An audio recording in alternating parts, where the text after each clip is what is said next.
White house میں عالمی سفارتی تاریخ کا انوکھا واقعہ رونما ہوا۔ امریکی صدر ڈونلڈ ٹرمپ اور یوکرینی صدر زیلنسکی کے درمیان تلخ کلامی ہو گئی۔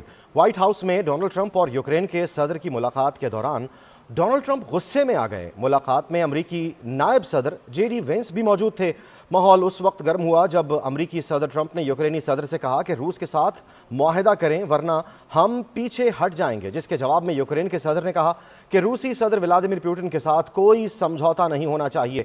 یوکرینی صدر نے امریکی نائب صدر پر برہمی کا اظہار کرتے ہوئے کہا کہ آپ چیخیں مت۔ امریکی صدر نے کہا کہ جے ڈی وینس چیخ نہیں رہے، بات کر رہے ہیں۔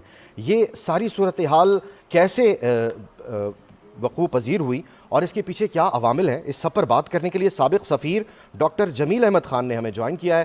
سر بہت بہت شکریہ آپ کے قیمتی وقت کا۔ تاریخی لمحات تھے، کیا کہیں گے، یہ واقعی ایسا ہی ہے جیسا دکھائی دے رہا ہے یا پھر کوئی پولیٹیکل سٹنٹ بھی ہو سکتا ہے؟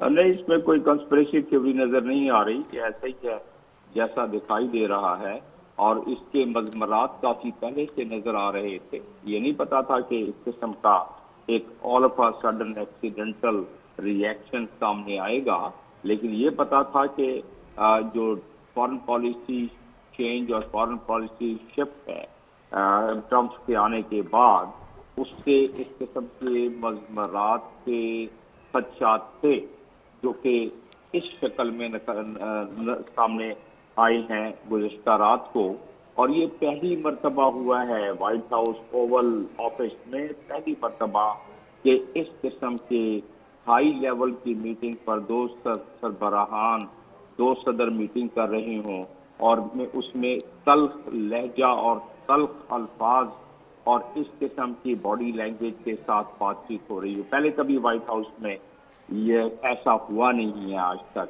یا باقی بھی جگہوں پر ایسا نہیں ہوتا ہے۔ ٹھیک، تو اس قسم کے الفاظ پریس کے سامنے ٹرمپ کا کہنا یا اس کا جواب جس طریقے سے دیا گیا کہ زیلنسکی کو کہتے ہوئے کہ جی آپ تو you are gambling with world war 3، اس قسم کے بڑے سخت الفاظ ہیں۔ جی، اس کے محرکات جنگ کے تو ایسے ہی ہوتی ہیں، لیکن الفاظ بڑے سخت تھے۔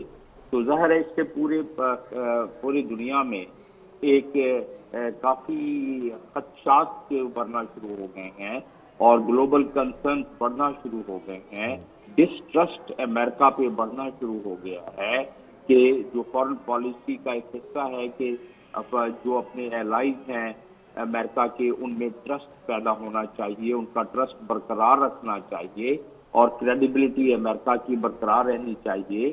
تو جب انہوں نے زیلنسکی کو اس طرح دیکھا، میں لفظ نہیں استعمال کرنا چاہتا کہ اس کی تصدیق کی گئی، لیکن اس سے ملتی جلتی بات تھی، تو محسوس یہی ہوتا ہے کہ دنیا کا ٹرسٹ اس معاملے میں کم ہونا شروع ہو جائے گا، اور گلوبل الائنسز جو ہیں، خاص طور پر جو بلاکس بن رہے ہیں، اور اس میں جو ممالک اس وقت تذبذب میں ہیں کہ ہم کس طرف جائیں، تو وہ ان کو سہولت ہو جائے گی کہ وہ چائنیز بلاک کی طرف اپنا سفر طے کرنا شروع کر دیں، اور نیٹو فورسز اور یورپین ممالک اب وہ میٹنگ کر رہے ہیں، سبمٹ کال کی ہے برطانیہ کے وزیر اعظم نے کل، اور اس سبمٹ میں وہ طے کریں گے کہ اب کیا پوزیشن لینی چاہیے یورپین ممالک کو۔ ظاہر ہے اتنی جلدی اپنا رشتہ ناتا امریکہ سے توڑ تو نہیں سکتے، لیکن وہ اپنے ڈیفنس کے اخراجات کو بڑھائیں گے۔